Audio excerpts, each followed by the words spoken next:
Hey folks, Jake and I are here to shoot our first video of the year. Um, wouldn't really call this a haul video. I did go to the Great Escape. Wanted to get in a little crate digging to kick off the new year. Mixed results. I got some good stuff. It just wasn't what I went after.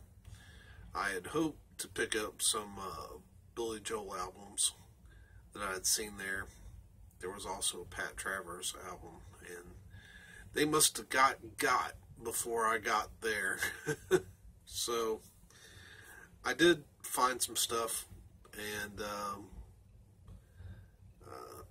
let's get into it. Okay, so I only picked up 2 pieces of vinyl. This one just cost a couple bucks. Rick Springfield, Living in Oz. I'll clean it up, see how it does. I really bought it more for the cover, because the cover on the copy I have right now is not in great condition. So I picked this up. I may Frankenstein it. We'll see. The vinyl doesn't look that bad, and when I clean it up, it may play great. But we'll see. The only other album I picked up, Jim Steinman. Now, he worked on, like the sticker up here says, a new album from the creator of Bat Out of Hell. So he worked on Meatloaf's Bat Out of Hell. It also says free EP attachment. No, free EP attached. Don't know whatever happened to the EP, but I thought, well, let's give this. Can't quite leave.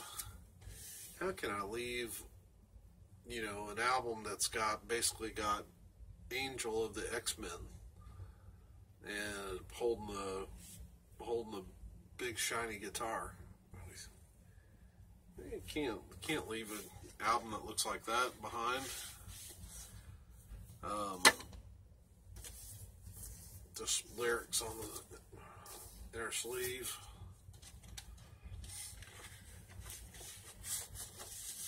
And it's on Epic, but it's on a kind of a unusual.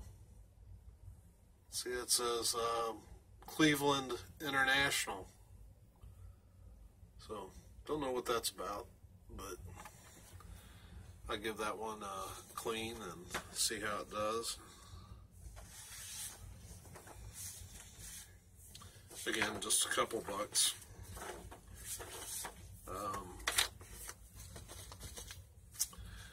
Now on to the CDs. The Great Escape was having a 25% off sale today. So these CDs, the first several just cost like 75 cents. First up is this kind of generic compilation on Boxcar Willie. But I like Boxcar Willie. I'd open it up, but unfortunately, this is why I don't particularly care for these type of even though it was sealed, the little holes in the teeth here were broken. So how do you replace that?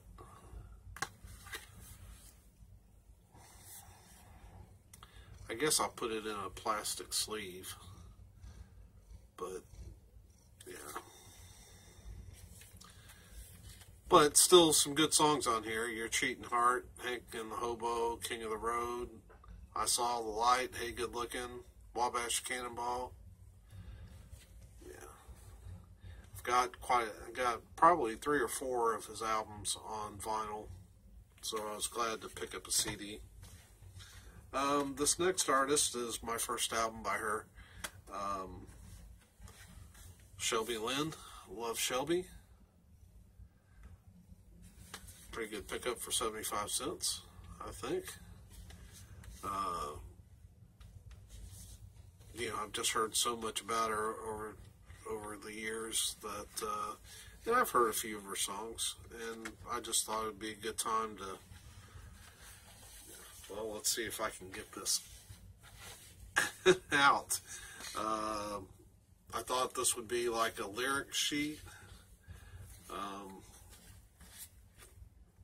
So I opened it earlier, and it turns out that it's got a few credits on this side,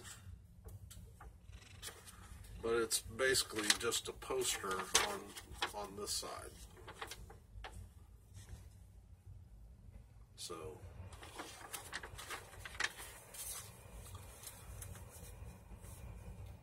I'll be interested to give this one a spin.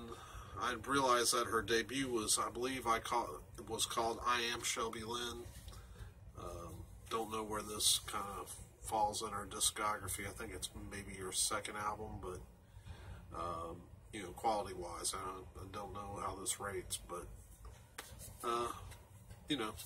75 cents is a good place to kind of introduce yourself to an artist. This next one is the last of the 75-cent ones. Sting, The Living Sea. It was the soundtrack for the IMAX film. I'm a big Sting fan, both the musician and the wrestler. So glad to pick this up.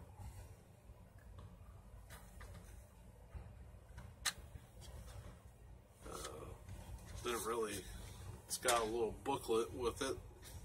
Well, actually, I guess it folds out.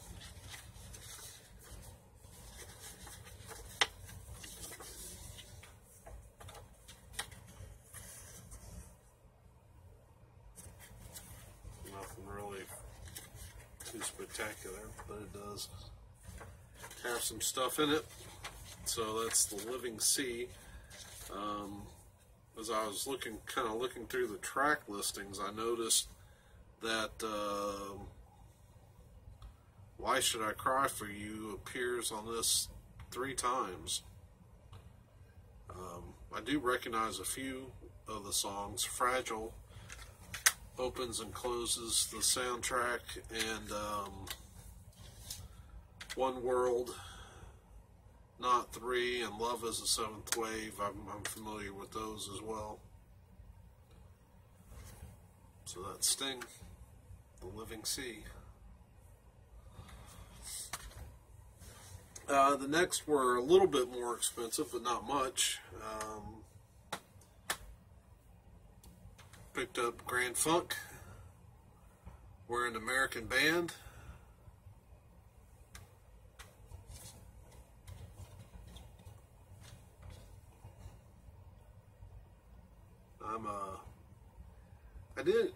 Grand Funk was a little bit before my time. When Mark Farner started his solo career and kind of making Christian rock albums, I kind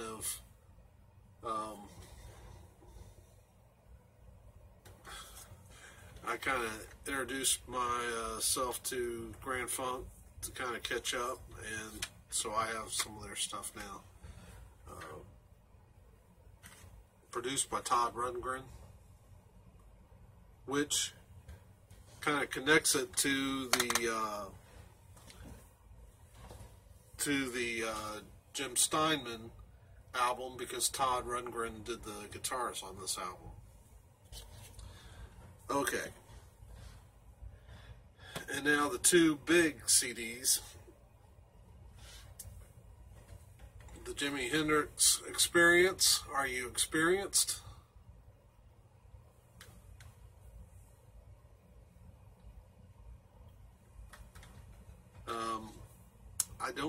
I have two other albums in the back.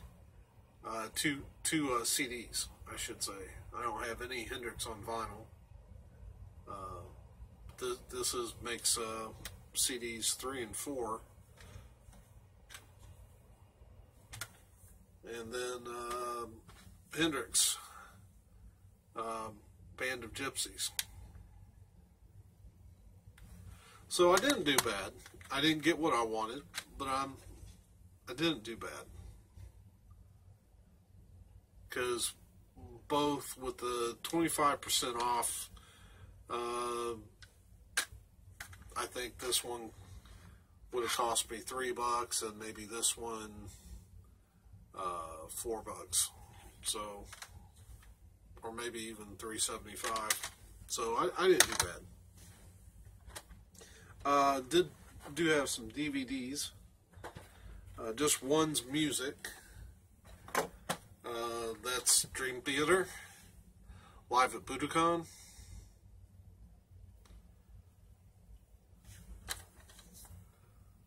It's a 2-disc set.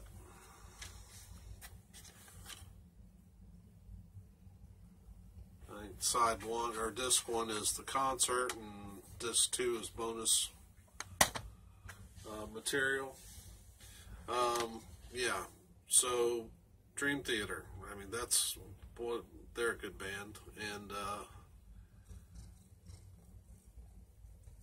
trying to think who I know off of this band. Yeah, Portnoy. Yeah, some good stuff. Dream Theater, Live at Budokan. And then the big thing that I got, this stack is amazing. And if you're just here for the music, you might as well sign out now. These 4 DVD sets are all wrestling. Somebody unloaded some wrestling DVDs, and I found some WrestleMania stuff. So they were all marked $2, which means I got them for $1.50. They're these WrestleMania collectors. So I have WrestleMania 20.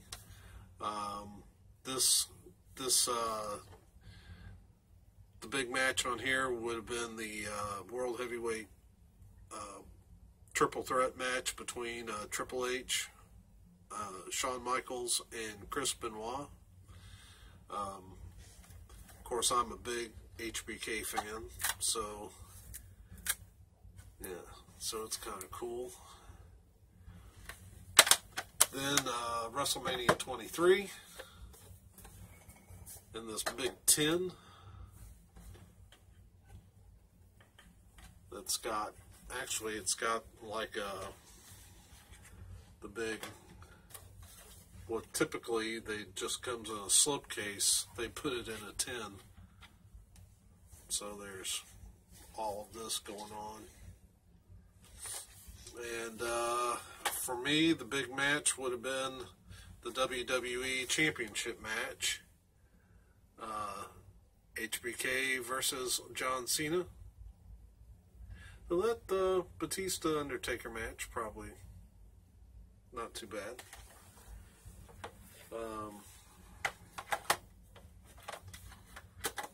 Then WrestleMania 24 looks like.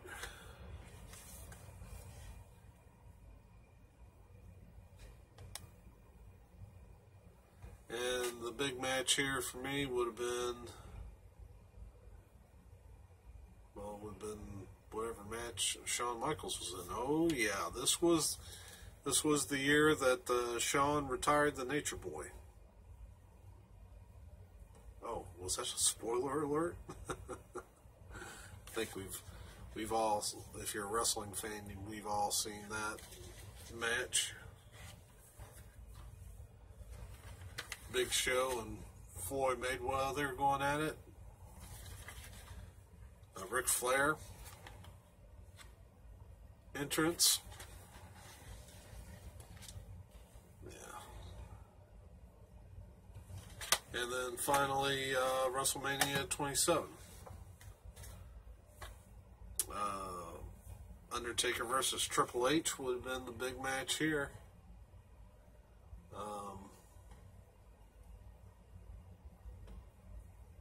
Yeah. And of course you've got The Rock. This is the year before Rock and Cena would have squared off. Got a Rock playing host and special referee between Cena and The Miz. I don't know if it was the greatest WrestleMania, but it was alright. So, yeah, I found all those at $1.50 each. Not a bad little haul. So, anyway, that's it for this New Year's Day pickup. So, for me, for Jake, hope you're having a great New Year, and hope to see you soon. Good night.